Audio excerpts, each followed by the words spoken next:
partir de ahora todo va a ir para arriba hasta llegar al cielo, sí, hasta llegar al cielo. A partir de ahora todo va a ir para arriba hasta llegar al cielo, sí, hasta llegar al cielo. Es sabio el optimismo, pero pésima la experiencia. Estando bien abajo ya no es cuestión de ciencia. Dichoso si es que existe el dueño de esta estima, es que todo va a ir para arriba hasta llegar al cielo.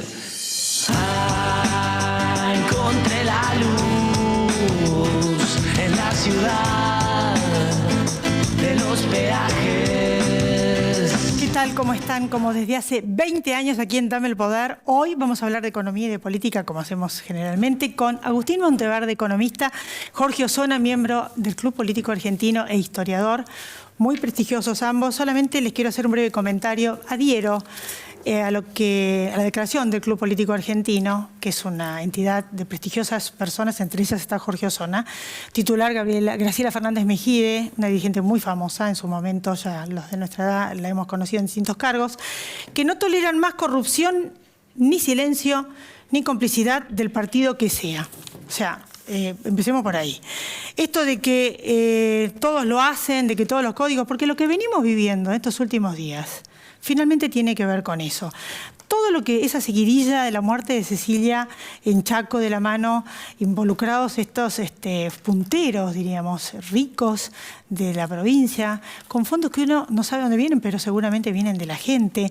Después, el hecho de la legislatura, el miembro de la legislatura, Chocolate, que le dicen, Julio Rigaud, que de alguna manera toda esa plata de las tarjetas de débito eran de personas que podían trabajar o no, y que es plata nuestra, porque va a la legislatura de la provincia de Buenos Aires. Y justamente de esto habla el Club Político Argentino. Ahora les voy a decir. Y lo último, esto ya como para la cereza del postre, lo que acabamos de ver de quien es jefe de gabinete, renunció, era de la provincia de Buenos Aires, que fue el intendente de Loma de Zamora, Martínez Insaurralde, pero esa plata, los yates, pero en realidad yo no quiero ser agorera ni negativa, pero ¿saben qué? Es una enorme cantidad de políticos que están metidos en esto. Por eso este comunicado tan interesante de esta entidad. Porque, y además que se está investigando la proporción que hay de tema juego o de narcotráfico en muchos de estos temas, es plata nuestra. Les quiero recordar que el tema de los ñoquis hasta hace poco también existía en el Congreso. Y que en algún momento trató de depurarlo Macri, pero después volvió a ser todo como era antes.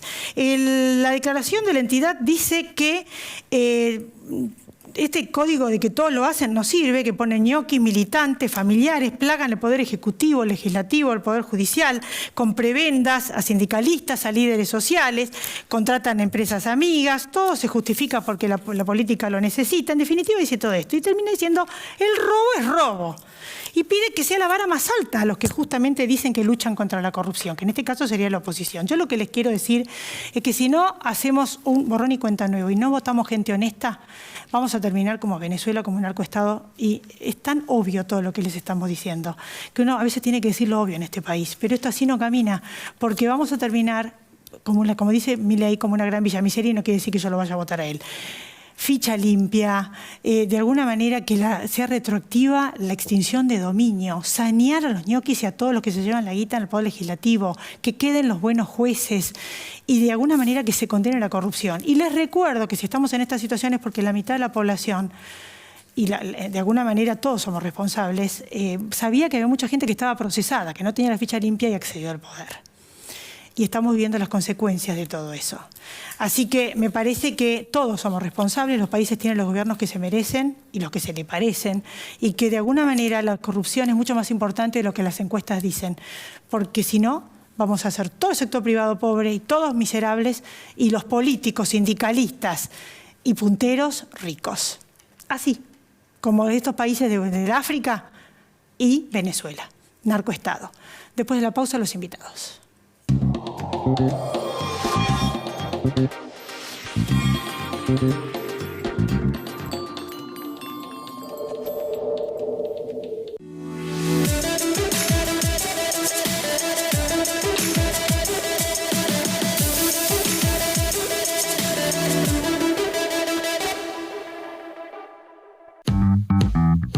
Todos los días estamos yendo al mejor lugar que podamos tener, donde en vez de edificios crecen árboles. Yendo al río, yendo al puerto, a los parques, yendo a un mundo cada vez más sustentable. Estamos yendo a donde tenemos que ir. Construyendo San Isidro.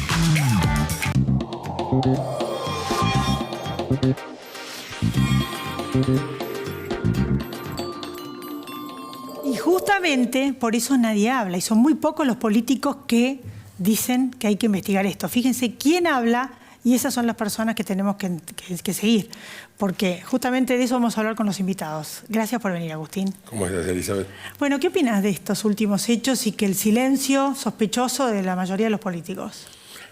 Lo propio de un país que viene con una decadencia infinita desde hace décadas. Toda la sociedad yo la veo. O sea, esto yo generalmente consigo las quejas de quienes me oyen, porque a todos les gusta señalar con el dedo y a nadie le gusta asumir. Pero evidentemente, vos hablabas, por ejemplo, el caso de la legislatura de la provincia de Buenos Aires. No existe político en la Argentina, e incluso no políticos, pero los políticos seguro que no sepan lo que ha sido la legislatura de la provincia de Buenos Aires. El puesto de secretario administrativo de la provincia de Buenos Aires es el puesto más codiciado que debe haber en el país. No se le escapa a nadie eso. Entonces, y después, incluso, yo entiendo cómo irrita, lo entiendo perfectamente, porque me irrita a mí también, ver a un señor, un hombre elegido incluso por la alta política, ¿no? Porque Insaurralde ha sido hombre elegido por la alta política, paseando alegremente con una cortesana por el Mediterráneo. Ahora bien, esto le llama tanto la atención, pero no le llama tanto la atención los miles de millones de dólares que nos hizo perder su jefe y la jefa de su jefe. Señores, lo que perdió la dupla Cristina Kirchner, Axel Kicillof, con YPF nada más, lo que le hizo perder al país son varias decenas de miles de millones de dólares. No es ni una propina lo que gastó el señor Insaurralde en el Mediterráneo. No lo absuelvo, entiendo que irrite, pero lo que me preocupa es que la sociedad no esté irritada de ver que se robaron de a decenas de miles, pero más que perjudicaron al país de a decenas de miles, porque no significa que se la llevaron ellos en un bolsillo la plata. Aunque, ojo, en el caso de YPF, muy poco se habla del negocito que se ha mandado Eskenazi vendiendo su acreencia a Burford, y que presuntamente ahora el que cobra es Burford. Presuntamente. Bueno, o sea, es toda una trama tan oscura todo, pero nos rasgamos las vestiduras por lo que creo que son propinas. Sinceramente, el viaje por el Mediterráneo son propinas. Me parece bárbaro que lo castiguen y ejemplarmente al señor Insaurralde, a la señorita de turno y demás. Me parece bárbaro. Pero preocupémonos por las cosas realmente importantes, ¿no? ¿Qué nos depara? Porque está volando el dólar paralelo, están volando todos los dólares, el Banco Central no tiene reservas, la brecha con el dólar oficial ya supera el 130%. Simplemente se está transparentando, se está cayendo el velo con que la política argentina ha venido tapando la realidad. El plan Llegar estaba basado en la magia, y la magia, como es bien sabido, son simplemente trucos, artilugios, pero no es realidad. Se está cayendo eso. En realidad, la inflación que viene, la que hay, y la que viene por unos cuantos meses, la devaluación que viene, no es que va a ocurrir en ese momento, es lo que nos dejaron, lo que ya hicieron en estos meses pasados, y que simplemente se va a empezar a transparentar. Creo que entramos, o sea, los tiempos se están precipitando, y creo que noviembre va a ser un mes muy complicado donde no me extrañaría que ahí sí comience a desatarse la crisis en ciernes que tenemos. ¿A quién prefieren los empresarios? Porque le tienen miedo a Milei, le tienen miedo... Massa dicen que ya saben lo que es y no lo quieren. A ver, la palabra empresarios a mí me tiene... de alguna manera me preocupa un poco porque bajo ese título entran empresarios desde la obra pública a empresarios competitivos, que cada vez son menos en la Argentina. Bueno, difícil que hubiera muchos empresarios competitivos con el nivel de exacción y el nivel de regulación y de locuras que ocurren en este país. Entonces, pero a mí me interesaría decir que los inversores, ¿cómo lo ven? Bueno, está ahí un poco de confusión también. ¿Cómo no va a haber confusión si tenemos un cruce en donde nos dicen que si sube tal, todo se va al cuerno, que si sube el otro, ese otro es el que nos hunde? Yo creo que en cualquiera de los casos, gane quien gane, vamos a una economía más lógica que la que hemos tenido hasta acá. ¿Dolarizar es factible o puede generar mucho lavado de dinero y del narcotráfico como pasó en algún país? Y que se quede el gobierno sin herramientas para una crisis externa, no veo la bajen los precios y los salarios. Francamente no veo la conexión entre dolarización y lavado. No entiendo cuál podría ser el motivo para ver eso. De hecho, la droga y el narcotráfico y el narcolavado ha campeado en la Argentina precisamente en el momento en que se destruía nuestra moneda. Así que no veo por qué va a ser peor porque haya dólares. Sinceramente no lo... ¿Qué nos deja este gobierno? ¿Cómo es la bomba que queda de toda la plata que se debe de las importaciones? Es un rosario de bombas nucleares. Contale. Es un rosario de bombas nucleares. A ver, se habla mucho del tema fiscal. El tema fiscal es un problema, no hay ninguna duda. Ahora, el tema monetario, concretamente, la situación de la deuda cuasi fiscal. Hoy eso está devengando, va a devengar en los próximos 12 meses, llevados a dólares y hecho un tipo de cambio promedio de 800 pesos, 50.000 millones de dólares en el año de intereses. En el año de intereses. Esto es un poco más de lo que efectivamente tomó Mauricio Macri al Fondo Monetario Internacional. Y esto se va capitalizando, o sea que en realidad dentro de 24 meses no es que va a haber otro tanto, va a haber muchísimo más, porque esto va creciendo exponencialmente, se va espiralizando. Ese es el motivo por el cual resolver el tema de la LELIC es primera asignatura a tener en cuenta por cualquier gobernante el día que asuma. Y para contarle a la gente en los últimos minutos, ¿qué le dirías? ¿Qué les espera? Porque realmente ya tuvieron tanto sufrimiento que decirles que les espera más sufrimiento que la verdad. Pero describíselo. Bueno, yo soy el más heraldo, inflación. Yo me imagino los primeros meses del próximo gobierno, tipo la primera etapa de Menem, que no invocaba ni un plan hasta que pasaron como 3 planes. A ver, yo soy el heraldo nada más. Lamentablemente, lo que vaya a ocurrir, como dije, es el resultado de las cosas que se han hecho ya en los meses pasados. Lamentablemente las cosas están jugadas.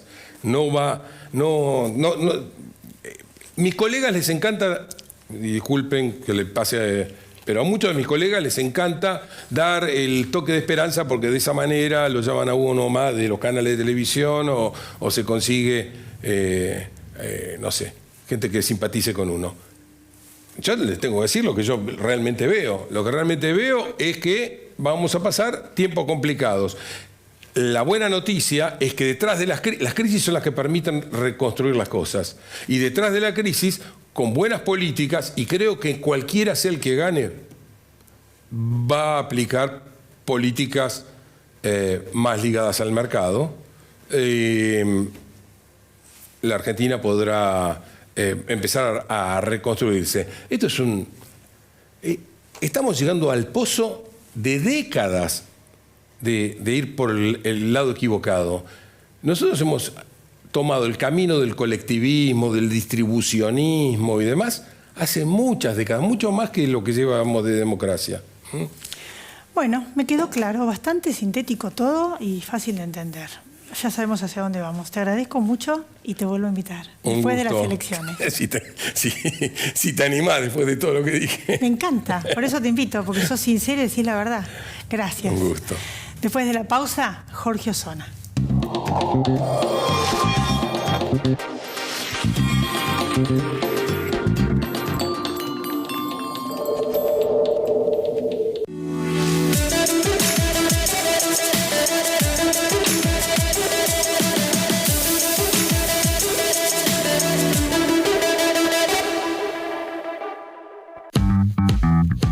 Todos los días estamos yendo al mejor lugar que podamos tener, donde en vez de edificios crecen árboles.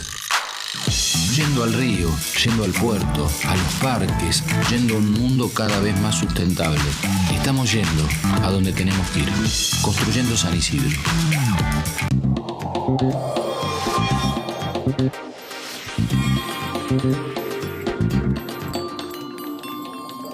Aquí estamos con Jorge Osona. Gracias por venir, un lujo, Jorge. ¿Cómo estás? Bueno, lo del Club Político Argentino, que vos formás parte, pero que bien dicen que realmente este silencio por parte de la oposición guarda que esto de que todos roban pero hacen ya no da para más, que justamente los adalides de la lucha anticorrupción tienen que salir a hablar, y me parece muy acertado, ¿no? Porque en definitiva como que todos tienen un muerto en el placar, pero que no debería ser así. Cuanto a corrupción, ¿no? Robo, y que de alguna manera el pueblo se empobrece.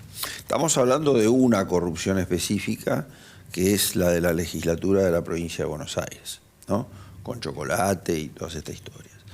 Uno de los tantos chocolates que deben estar circulando, recaudando fondos para distribuir después entre los legisladores de una y otra bancada, o de las distintas bancadas, porque esto tiene que ver con un sistema y con una provincia de Buenos Aires que en los hechos no existe, y que por lo tanto es un gran sistema de recaudación, y sobre todo a costa de los pobres, a costa de la explotación, de la administración y de la explotación de la pobreza en la zona más densamente poblada de la provincia, que es el conurbano. Así que ahí está un poco la clave de todo esto, y que nos conduce al otro caso que está estrechamente conectado, que es el de Insaurralde. Ahora, lo que uno ve que a la hora del reparto, por lo menos a nivel de la legislatura bonaerense, no hay grieta, porque la Cámara de Senadores, que representa más bien al interior provincial, está representada por la oposición.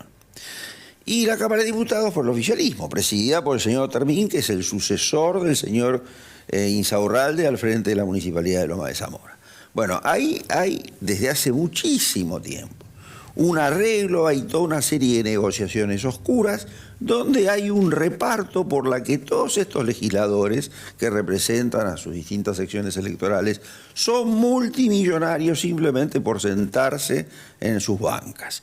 Bueno, y a través de un sistema por el que se nombran empleados administrativos que pueden ser muertos o puede ser gente a cambio de una jubilación o qué sé yo, de una obra social, y que, bueno, se le roba literalmente su sueldo, y que con todos esos pedacitos de sueldo de toda la gente a la que se le roba, hacen su dieta, por así decir, informal, los legisladores de uno y de otro sector. Bueno, eso es estafar a la sociedad, eso es romper la representación social, y eso finalmente deforma la democracia a tal punto que genera una crisis de representación sumamente peligrosa, mucho más en estas condiciones de 40% de pobrezas, 60% de chicos de la provincia de Buenos Aires pobres, muchos de ellos indigentes, marginales. Entonces, todo es un sistema de vasos comunicantes,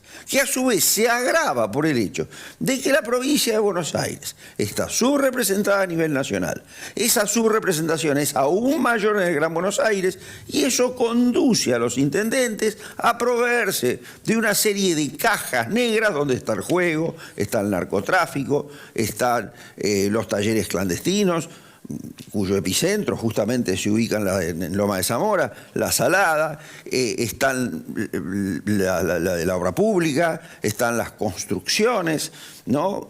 Vulnerando el código urbano a través de las ordenanzas de excepción, y son todos negocios que permiten financiar la política, pero al mismo tiempo convertir a estos políticos, supuestamente representantes del pueblo y de los pobres, ¿no? en explotadores de los pobres. Porque detrás de cada una de esas obras públicas o de esas obras privadas hay trabajadores paraguayos en negro. Y en el caso de la Salada hay trabajadores bolivianos esclavizados de acuerdo al sistema de cama caliente. A lo que hay que sumar el narco que, bueno, de por sí me exime de cualquier otro comentario. Entonces todo este sistema, toda esta lógica está interconectada y lo está a instancias del fenómeno provincia de Buenos Aires, que no es una provincia, es un sistema, es un régimen de recaudación por el que se transfiere plata de los pobres hacia los ricos, en un país donde tenemos el 50% de la pobreza. Es una democracia invertida y que nos conduce a un camino muy riesgoso, habida cuenta de la situación macroeconómica del país.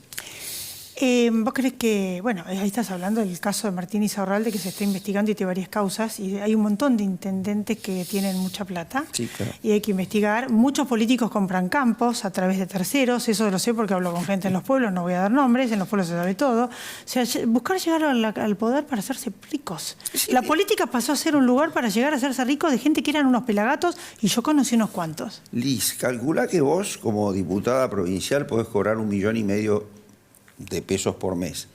Pero en términos reales, a través de los fondos recaudados por todos estos punteros, ¿no? Podés llegar a cobrar 32.000, 35 millones de pesos por mes. Imagínate todos los negocios y todas las actividades que vos podés desarrollar a instancia de semejante ingreso. Estamos hablando de 20 millones de dólares por año. Tiene que acceder a una elite honesta para bajar línea, pero el problema es que bajar ¿dónde la línea sacamos? El problema es dónde la sacamos. Lo que pasa es que hay otra cuestión. Es la opinión pública la que tiene que presionar. Por supuesto. El problema es que la opinión pública también está involucrada en esto desde el momento que mucha gente encuentra en esto un camino de supervivencia. Claro. Este es el gran problema. Y aparte, estas actividades ilegales administradas desde las administraciones, desde los gobiernos municipales, son una forma de ordenamiento social, porque de no existir este Estado venal, bueno, la situación social sería mucho peor, porque el Estado venal al mismo tiempo genera posibilidades de subsistencia, que no permiten el ascenso social, no permiten proseguir o retomar la tradición de sociedad móvil e integrada de la Argentina.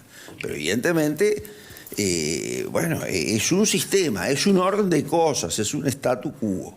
Y bueno, Y para ir terminando, una inquietud. ¿Viste la crítica de Milei, que a su vez a Bullrich, y Bullrich dijo que iba a iniciar una causa penal porque dijo que ella había sido montonera y que había tenido que ver con la violencia contra niños, en jardín de infantes, algo así, no me acuerdo qué dijo, ¿no? Sí, bombas en jardín de infantes. En jardín de infantes, muy fuerte. Yo digo, ¿hacia dónde vamos, no? Porque, por un lado, reivindicar a las personas que fueron asesinadas por los terroristas me parece razonable, aunque fue mucho peor el terrorismo de Estado, quiero aclararlo, mucho peor el terrorismo desde el Estado. Pero ¿hacia dónde vamos? Porque estamos yendo al otro lado del péndulo, donde va a pasar a ser una casa de brujas a todos los que alguna vez ejercieron el terrorismo, o que algunos están en el poder y que fueron montoneros. Estos son, en todo caso, divertimentos. Hay muchas situaciones de injusticia alrededor de esta cuestión de los años 70, porque, bueno, estamos mirando las cosas desde un solo ojo, ¿no? A ver, se anularon las leyes del perdón, muchos militares están presos, algunos están sin la prerrogativa de domicilio, de prisión domiciliaria después de los 70 años. Y mientras tanto, los señores que pertenecieron a las organizaciones clandestinas armadas no solamente están libres, sino que están promoviendo o están activamente desarrollando actividades en el sur, en las tomas de tierras, etc. Entonces, eso es una gran injusticia. Ahora, el problema es que esto es seguir hablando de los años 70, cuando, después de lo que hablamos en la primera parte, hay tanto que hacer de cara al futuro, hay tanto que proyectar. Nos condena a un fracaso colectivo descomunal.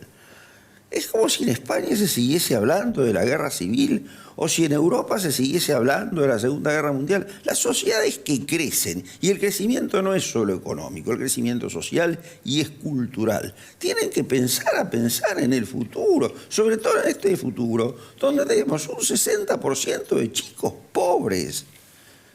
¿Uno se puede imaginar lo que puede llegar a ser este país dentro de 20 años con esta situación de deserción masiva escolar que empezó con la cuarentena y que no se recompuso? Vos que sos profesor de Historia Económica, me queda un minuto, ¿a qué momento de la economía te hace acordar esto? Estamos como antes de Rodrigazo. Un economista me dijo que era la etapa previa al Rodrigazo. ¿Vos cómo lo ves? Mira, esos también son analogías que no tienen mucho sentido. Fíjate vos que siempre tenemos... Renovarse es vivir. Pero o sea, un horror. Pero no nos renovamos, es decir, siempre estamos tratando de buscar una referencia histórica anterior. Es que siempre se repite todo. No sé si se repite, lo que pasa nunca se repite. Ahora, puede uno buscar analogía, pero es un ejercicio teórico. El problema es lo que tenemos. A mí me parecería más... A mí me resulta, esta situación tiene cierto parecido de familia con la víspera de la hiperinflación de 1989. Es decir, esto se parecería a lo que pasó entre fines del 88 y principios del 89. Es una posibilidad. Ahora, las crisis nunca se repiten. Lo que sí existen es estructuras que hay que corregir y que producen ciclos recurrentes, no cada uno con su aspecto específico con arreglo a una determinada coyuntura histórica. Ahora, el problema es que hay que resolver las bases de esta situación y eso es lo que uno no ve por parte de una clase política que está evidentemente mirando otro canal. Bueno, sí, si no hacemos algo, y por eso es importante, por eso te invité, para que la gente sepa, esté informada dónde estamos y que no digan, bueno, sí, mientras que tengo unos pesos, porque hay gente que no tiene opción, pero hay otros que sí tenemos opción. Es que todos vivimos así. Que tenemos que exigir levantar tema. La vara. Claro, pero ese es el otro tema, ¿no? Este estado de cosas nos lleva a vivir en un cortoplacismo crónico del día a día. Y eso nos inhibe de mirar el futuro. Y en todo caso nos fugamos hacia el pasado, que es la peor fuga que podemos hacer. Ahora, tampoco hay que fugarse al futuro alrededor de utopías imposibles. En todo caso, lo que hay que hacer es tratar de pensar como lo hacía la gente de la Organización Nacional, aunque sea en términos locos. ¿Utopía te referís a sacar a la casta? No, esos términos. No, simplemente utopías en términos de qué cuerno de país queremos de acá a los próximos 20 años, qué vamos a hacer para el mundo y cómo vamos a generar un sistema político más representativo, más democrático, más republicano y más federal. Gracias, Jorge. No, por favor. Yo me despido hasta la próxima semana. Chau, pásenla bien. Encontré la luz.